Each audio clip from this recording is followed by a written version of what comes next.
Whoa! Turok the Dinosaur Hunter? From the hit 64 game, Turok the Dinosaur Hunter? Is that you? It is I, Turok, here to bring an important message. What's up, man? Oh, well, nothing much, just hanging around. Okay, all right. We've done our cool handshake. Now listen, people have forgotten about these. You must remind them of the past so that they don't make the same mistakes in the future. Okay, what? Okay, you'll do it? No, yeah, okay, sounds good. Well, I wasn't even finished yet, so I don't...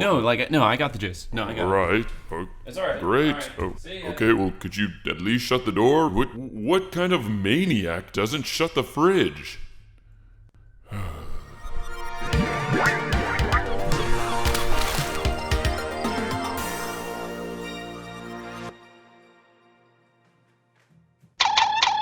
Guys, why is there no good video game movies out there? What happened? How have we gotten this far into life and we haven't made one single great video game movie? How is that possible? And I don't know, I feel like recently I've been feeling pretty nostalgic. And I don't know if that's because I'm just becoming an adult and that's just how all adults feel all the time. I mean, do you guys feel this way? I feel like as of recently, there's been a big push of nostalgia and I can't tell what it is. I mean, even on TikTok, there are these things floating around. They're like 90s kids will remember this. And then they play music that's like really sad. And then it'll show like Mighty Beans or Polly Pockets. And you're like, oh, I want to be a child again. But I found myself reminiscing on the games and movies I enjoyed growing up. I know not all games and movies can be good. We have to make mistakes before we can get to Webkins and Whiplash, the two peaks of entertainment. There's always been this conflict between the video game genre and the movie genre. They've never mixed well enough for me to be convinced that they should work together. It's like trying to tell a Super Smash Bros. Player, hey, don't throw your controller when you lose. It's not gonna happen. I'm not claiming to be an expert on all things movies and video games, but I can tell you that there are plenty of good narratives out there that you could just slap on a script and then put it on the screen and then just put Jake Gyllenhaal up in there and I'd be pretty content. That's why I'm gonna write my own adaptation in 30 minutes to see if I have what it takes to make a good video game movie. And I think it'll be entertaining and silly and fun and we'll get through it and then at the end we'll have I don't know, a terrible movie probably. So I created this random wheel picker thing and it's gonna spin and it'll tell me which movie we're gonna be writing and I'll set a timer. Since it's basically impossible to write a 150-page script in 30 minutes, I have a format. We're gonna answer questions basically and then we'll at the end give an elevator pitch. See how it goes. Here we go and... Okay, we can do that. No, we can do this. Okay, we're gonna make Luigi's Mansion the movie. Okay, timer started. We're gonna identify the protagonist, the antagonist, the supporting. Here's our brainstorming if we just wanna write things down. And then we'll write each act, kind of just the summary of each act, basically. So I think, first off, correct me if I'm wrong, but Luigi has to be our protagonist. I would hope so. What is the story of Luigi's Mansion again? Let's look at the plot here. So the plot is, it's basically Luigi and Mario go to a mansion. Mario gets captured. Luigi has to do something about it. King Boo probably is our antagonist here because we'll have that and we'll have Egad. I really like to make sure that the main character makes a decision that puts him in the place that the entire movie's about.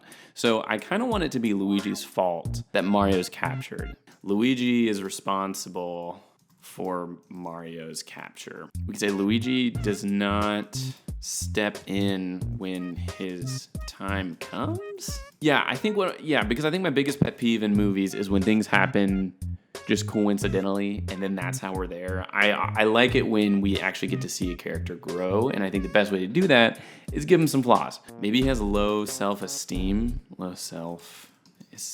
Luigi probably just wants to be like Mario. Maybe he wants to be like Mario, but he realizes the only way to save Mario is to be himself, maybe? Okay, but what does he need to learn? He needs what?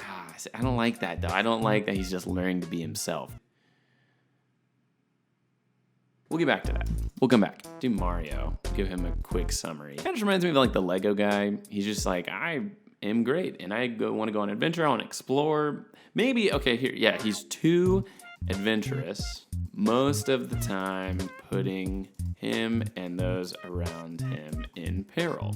I think that's an interesting one because it actually gives Mario this twist of like, he's a hero in a way, but it's kind of like the whole Marvel situation where like, yeah, they beat all these villains in the city, but what does that mean for everyone living there? Let's go to EGAD. So EGAD, EGAD kind of reminds me of like Morpheus in the Matrix. He's a little like, he gives him the blue or the red pill. I don't remember which one he actually took in the Matrix, but he's the one who like initiates Luigi onto the journey. I almost want to go back. Like where are Mario and Luigi from? Mario needs to seek out adventure. So they are from the middle of nowhere, zone 1-1 basically is where they're from, right? So when a mysterious invitation arrives, jumps at the chance, Luigi not so sure, tries to convince Mario this is a bad idea. Sorry if that's so messy. I'm just trying to get things down quickly. Let's go up to King Boo for a second. Maybe King Boo needs more souls to capture into paintings so he can escape from the mansion. Okay, so maybe he's trapped there. Maybe King Boo is trapped in the mansion. He can't get out unless he gets like enough souls. It's like the Indiana Jones swap the rock with the pouch situation. Maybe he can't leave until someone takes his place. Sure, we'll keep it at that, right? Okay, I think that's fine. We'll fill that out more with a better summary of what actually happens, but let's go ahead and we'll move into kind of an Act 2 territory. We'll start brainstorming there because we have 17 minutes left. We're on the clock, we gotta keep going. How does he meet EGAD? Maybe, okay, boom. Okay, here we go. Let's add another supporting character here. Boo, what's his name? We're gonna have a Boo that's friendly, a friendly Boo that Luigi is not afraid of. Boo, we'll call him Gary. I like Gary. Let's go with Gary. Maybe Luigi runs into Gary into Act 2 after Mario is taken. Holy moly, we got 14 minutes. Hold on, everyone. We're thinking, what does EGAD want? Let's figure that out because I think that's where I'm kind of struggling here. So EGAD is keeping all the Boos at bay, specifically King Boo. Okay, here it is. Okay, I got it. This is it. So Luigi is, we gotta go, guys. It's 13 minutes. Luigi is in danger after Mario is taken. Like, they didn't just take Mario and then flee. They're gonna try to take Luigi as well. EGAD swoops in and helps Luigi. Oh my gosh, this is so not on topic, but there needs to be a pet ghost, like a ghost dog. All good movies have a fun animal side character, or like a ghost cat. We'll do a ghost cat.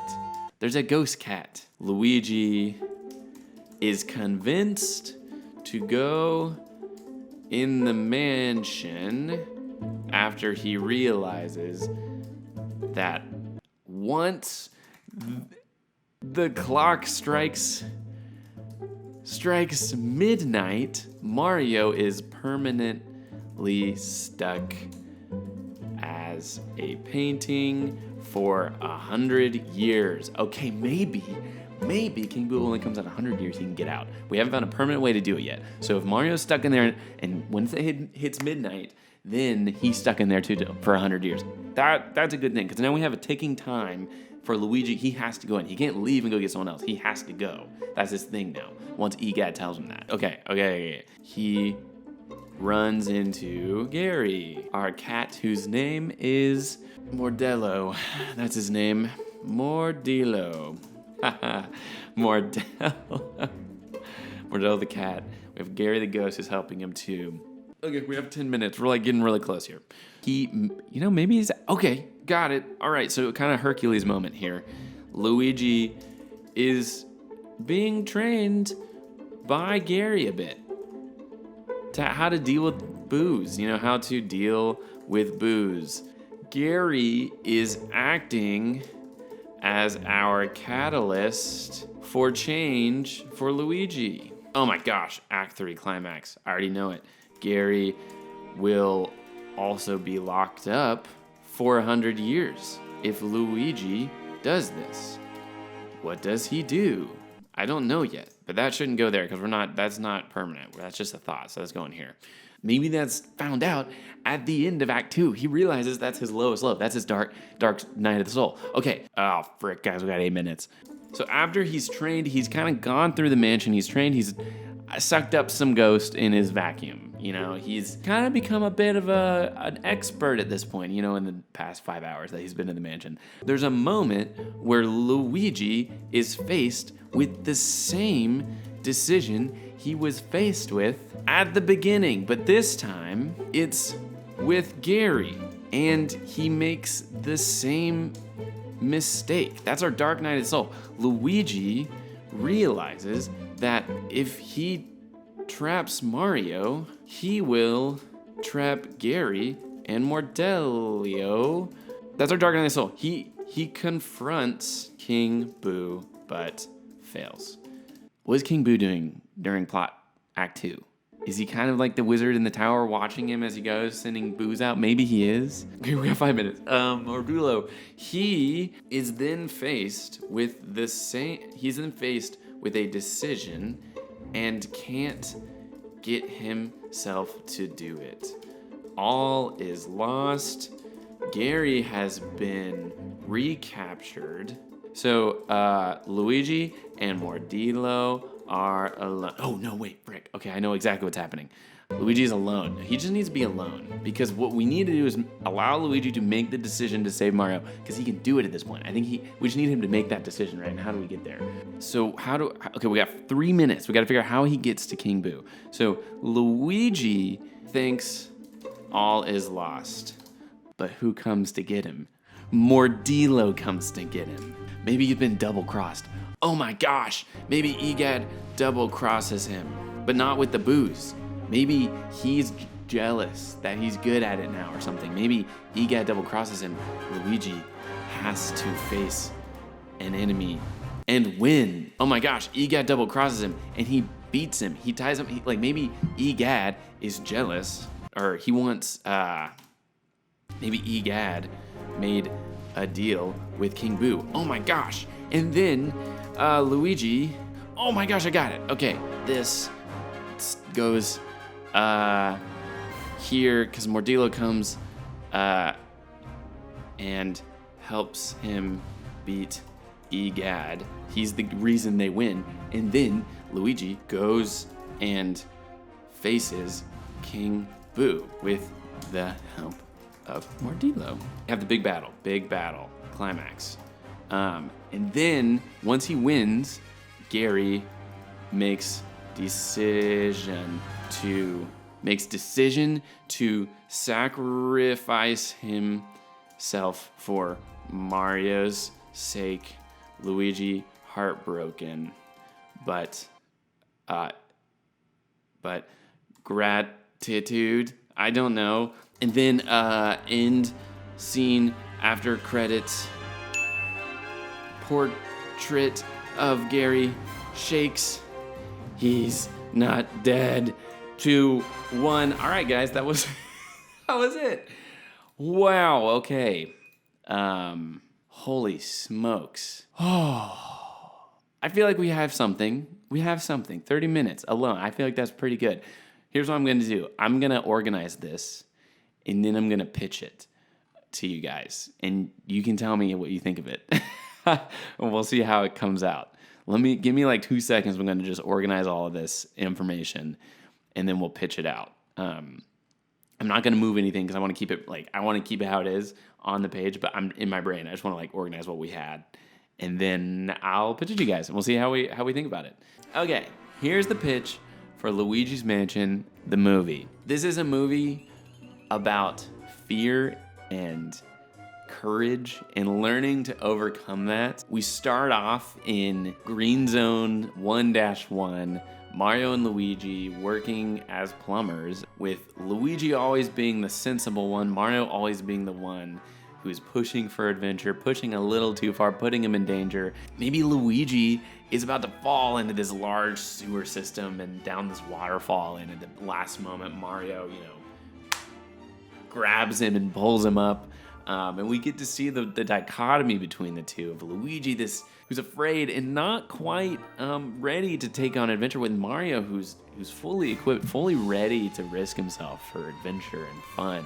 And when one day a mysterious letter, appears in their mailbox saying that they've won a mansion, Mario is quick to hop onto it.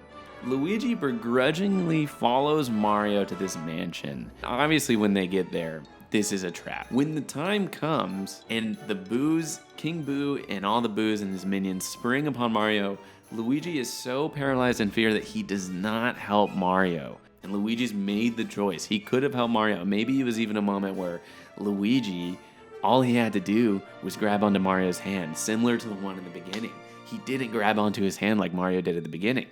So even though Mario's been captured, Luigi's not out of danger yet. They're not just taking Mario. They're going to go after Luigi too. Runs into one of our sporting characters, Egad, saving Luigi and taking him to his shack with his ghost-busting gear and all that stuff. In this shack with Egad, we learn that if we don't save Mario before the clock strikes midnight, he's going to be stuck as a painting forever. Not forever, for 100 years, but it feels like forever. For Luigi, forever. He doesn't want to go in, and he is afraid. He has to save Mario. As he's in there, we meet a whole cast of characters. We meet Gary, we meet Mordello. Gary being a Boo that's actually friendly. He's sympathetic to the humans, not to the Boos.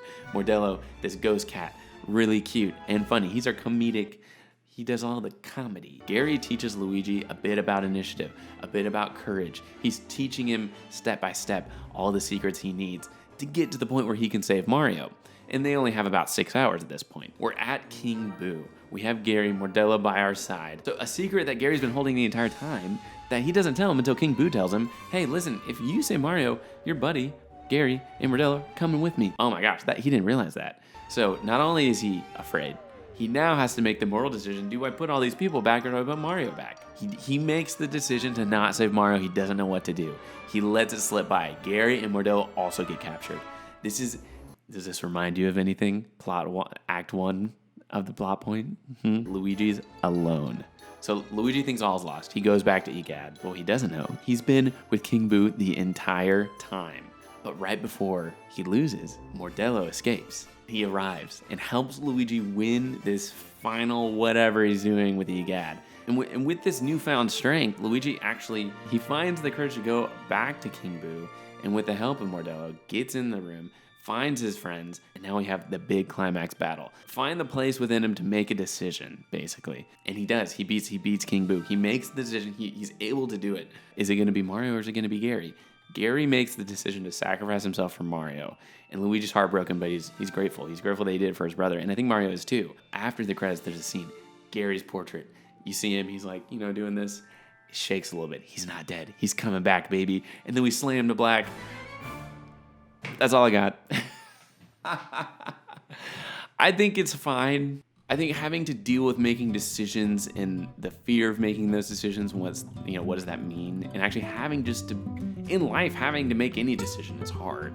And so having to make decisions like this, I think it's interesting. Listen, I know it's not perfect. That was 30 minutes from learning I had to do it to the end. We made up a whole story in 30 minutes. Good for us. If you want me to do more of this stuff, let me know. And hey, in the comments, if you want to see a video game turned into a movie pretty poorly, write it down there. Maybe I'll put it on the wheel and maybe we'll do it in the future. But I had a lot of fun. I know this is like my bread and butter. I love doing this stuff. It's so fun for me. Well, there you go. Luigi's Mansion, the movie.